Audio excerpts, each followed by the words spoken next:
Alors, Jésus fut emmené par l'Esprit dans le désert pour être tenté par le diable. Après avoir jeûné 40 jours et 40 nuits, il eut faim. Le tentateur s'étant approché lui dit, si tu es fils de Dieu, ordonne que ces pierres deviennent des pains. Jésus répondit, il est écrit, l'homme ne vivra pas de pain seulement, mais de toute parole qui sort de la bouche de Dieu. Le diable le transporta dans la ville sainte, le plaça sur le haut du temple et lui dit, si tu es fils de Dieu, jette-toi en bas, car il est écrit, il donnera des ordres à ses anges à ton sujet, et ils te porteront sur les mains, de peur que ton pied ne heurte contre une pierre. Jésus lui dit, il est aussi écrit, tu ne tenteras point le Seigneur ton Dieu. Le diable le transporta encore sur une montagne très élevée.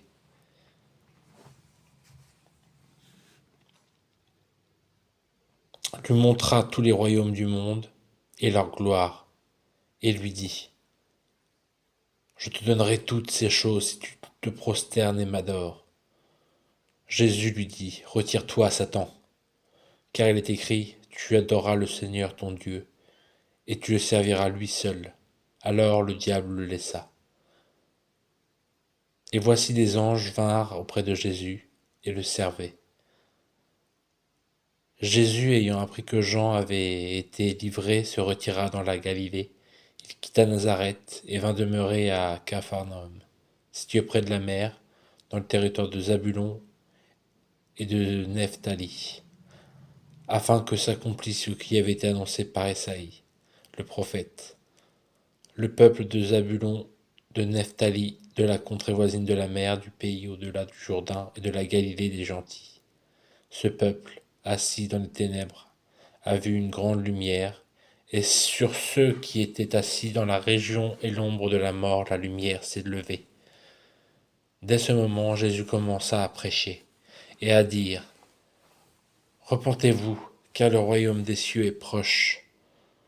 Comme il marchait le long de la mer de Galilée, il vit deux frères, Simon, appelé Pierre, et André, son frère, qui jetaient un filet dans la mer, car ils étaient pêcheurs.